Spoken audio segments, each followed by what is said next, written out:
जय हिंद दोस्तों, welcome to our YouTube channel.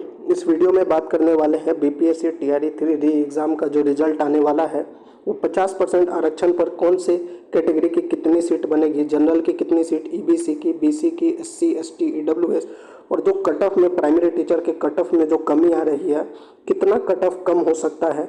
साथ ही अन्य राज्यों के अभ्यर्थियों को जो एक बड़ा फ़ायदा मिल रहा है इस पर भी बात करेंगे। प्राइमरी टीचर का जो क्या कट ऑफ रह सकता है इस पर भी बात करेंगे। रोस्टर में जो बड़ा परिवर्तन आएगा, आपको पता होगा पहले 65% रिजर्वेशन पे, अब जो बात कर रहे हैं 50% रिजर्वेशन पे, तो इन सभी विषयों पर बात करेंगे।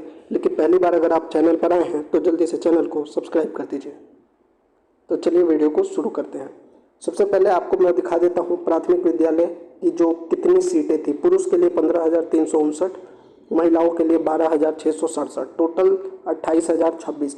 आवेदन जो है 1,60,000 किया गया था, लेकिन उपस्थित हुए थे एग्जाम में 1,16,188। अब बात कर लेते हैं इसमें पुरुषों के लिए जो 15,359 सीट था उसमें से जनरल के लिए कितना सीट था 3,868, ईडब्ल्यूएस के लिए 1,527, ईबीसी के लिए 3,836, बीसी के लिए 2,767, एससी के लिए 3,062, एसटी के लिए 299। ये लेकिन था 65% आरक्षण। अब 50% आरक्षण पर क्या रह सकता है उस पर बात करते हैं। जनरल के लिए 6,613, ईडब्ल्यूएस तो देखिए पहले भी 10% था, अभी भी 10% है, तो इसमें कोई परिवर्तन नहीं होगा, यह सेम रहेगा।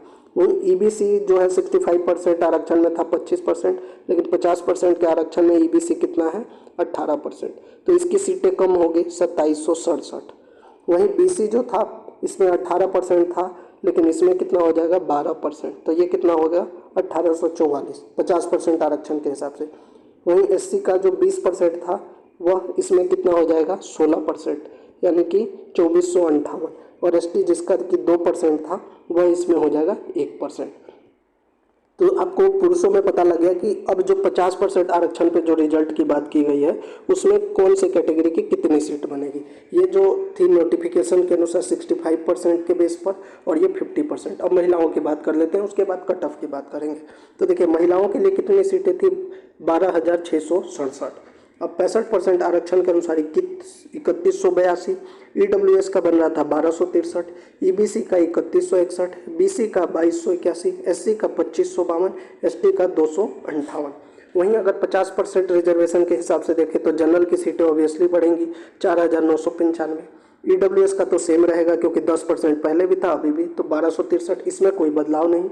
ईबीसी का 3161 था, ये 25% था जो कि अब हो जाएगा 18%, तो 2,281। बीसी का था इसमें 18% जो कि हो जाएगा 12%, लेकिन 3% महिलाओं के लिए एक्स्ट्रा था, तो लगभग 15% रहेगा बीसी का, तो यानी कि 1,935 सीट।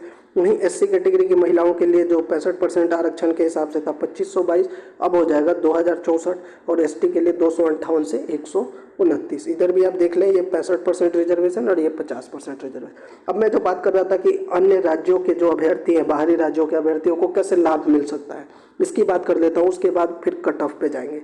तो देखिए अन्य राज्य के अभ्यर्थी किस में काउंट हो रहे हैं, जनरल कैटेगरी में। अगर मेल हैं तो मेल जनरल में, फीमेल हैं तो फीमेल जनरल में काउंट होंगे।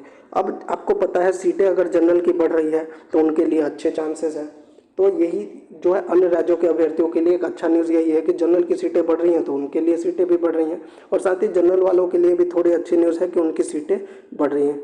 अब बात करते हैं कि इसमें कट ऑफ कितना जा सकता है। प्राइमरी टीचर 1 to 5 का जो एक्सपेक्टेड कट ऑफ है वह किस में कितना कमी आ रहा है, इन पर बात कर लेते हैं। तो सबसे पहले बात करते हैं मेल की, उसके बाद फीमेल की।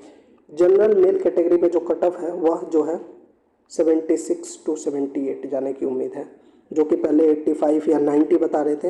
हमें नहीं लगता है, हमारा जो पोल भी कराया था और अब तो सीटें भी जनरल की बढ़ गई हैं 76 to 78। इससे अगर 1-2 नंबर कम भी है तब भी आपकी उम्मीद बनी रहेगी। 74-75 पर भी आप उम्मीद रख सकते हैं जनरल कैटेगरी मेल में। नहीं, अगर जनरल कैटेगरी फीमेल की बात करें तो 72 to 75 जनरल कैटेगरी मेल की और फीमेल की बता रहा हूँ मैं। वहीं ईडब्ल्यूएस में तो देखिए मेल की बात करें तो 73 to 75। वहीं अगर ईडब्ल्यूएस में फीमेल की अगर बात करें तो इसमें 70 to 72, इसी के अराउंड 1-2 नंबर कम भी रहेगा तब भी आप उम्मीद रखिएगा। वहीं ईबीसी मेल की बात करें तो ईबीसी मेल में 67 to 70। वहीं ईबीसी अगर फीमेल की बात करें तो ईबीसी फीमेल में जो है 64 to 66। BC मेल की बात करें तो BC मेल में 72 to 74, और वहीं अगर BC फीमेल की बात करें तो इसमें भी जो है आप कम ही होगा, कट ऑफ ज़्यादा नहीं जाएगा इसमें, 68 to 70 या इससे कम ही, 1 से 2 नंबर आप इसमें कम देख लीजिए। वहीं अगर बात करें SC कैटेगरी के मेल के लिए तो इसका जो कट ऑफ है 64 to 67, ठीक है, प्लस माइनस 1 तो रख सकते हैं। वहीं अगर फीमेल की बात करें 60 to 62, ये मैं SC कैटेगरी की महिलाओं के लिए बात कर रहा हूँ। वहीं अगर ST कैटेगरी के लिए महिला और पुरुष के लिए बात करें तो पुरुषों के लिए 63 to 65 इसके बीच में रह सकता है, और महिलाओं के लिए 59 to 61। वहीं अगर PH कैटेगरी के लिए, मेल कैटेगरी के लिए बात करें तो PH में जो मेल कैटेगरी है उनका 61, 62, इससे ज़्यादा नहीं जाएगा। और अगर फीमेल कैटेगरी में PH की बात करें 56 to 58, इससे ज़्यादा कट ऑफ तो जो हमने बताया सभी कैटेगरी का, उसमें 1 से 2 नंबर ऊपर नीचे हो सकता है, और उससे ज़्यादा जो है कट ऑफ जाने की उम्मीद बिल्कुल भी नहीं है। लेकिन ये जो हमने बताया, ये हमने बताया 65% जो रिजर्वेशन कैंसिल हो गया 50% रिजर्वेशन के हिसाब से। अब बात कर लेते हैं कि रिजल्ट के बारे में। तो देखिए, आपको पता होगा सुप्रीम कोर्ट ने क्या कहा है कि अभी आपको जो हाई कोर्ट का ऑर्डर है उसी के हिसाब से रिजल्ट देना है, यानी जो भी फैसले लेने हैं, यानी 50% रिजर्वेशन के हिसाब से। सरकार के पास 2 ही ऑप्शन है। एक पहला ऑप्शन ये है कि 50% रिजर्वेशन के हिसाब से रिजल्ट दे, और यही सबसे ज़्यादा संभावना है, क्योंकि अगर सेकेंड ऑप्शन जो है सितंबर में, जो सुप्रीम कोर्ट ने बोला है कि सितंबर में अगली सुनवाई, तो सितंबर में भी भाई डेट फिक्स है नहीं। डेट फिक्स नहीं है तो फिर सुनवाई कब होगी, कितने तारीख को हो सकता है, 1 बार सुनवाई हो, 2 बार सुनवाई हो, 3 बार सुनवाई हो। तो अगर सुप्रीम कोर्ट में केस चल रहा है उसका वेट करती रहेगी सरकार, तो इसके रिजल्ट में बहुत ज़्यादा देरी हो जाएगी। जबकि BPSC की तैयारी की तरफ से कहा गया था कि हम मिड अगस्त में जो है इसका रिजल्ट जो है वो जारी कर देंगे। तो इसका भी रिजल्ट पेंडिंग है, BPSC हेड टीचर का भी रिजल्ट जो है पेंडिंग है। तो ज़्यादातर संभावना यही है कि सरकार जो है 50% रिजर्वेशन के हिसाब से जो है वो रिजल्ट दे सकती है, क्योंकि सुप्रीम कोर्ट ने जो है साफ साफ कह दिया है कि वो हाई कोर्ट के जो डिसीजन है उस पर स्टे नहीं लगा सकती। आपको जो भी निर्णय लेना है, और रूल भी यही कहता है कि जो वर्तमान में कानून है उसके हिसाब से ही आपको रिजल्ट देना पड़ेगा। बाकी सितंबर में जो फैसला होगा वो बात की बात है। तो अभी तक तो यही है कि 50% रिजर्वेशन जो है उसके हिसाब से रिजल्ट देना है। तो ये थी जानकारी। अगर आपके मन में कोई भी प्रश्न है कट ऑफ से रिलेटेड या फिर कोई भी TRE 3 से रिलेटेड, तो आप कमेंट बॉक्स में ज़रूर पूछिएगा। जय हिंद। साथ ही चैनल को भी सब्सक्राइब कर दीजिए और वीडियो को लाइक और शेयर कीजिए। धन्यवाद।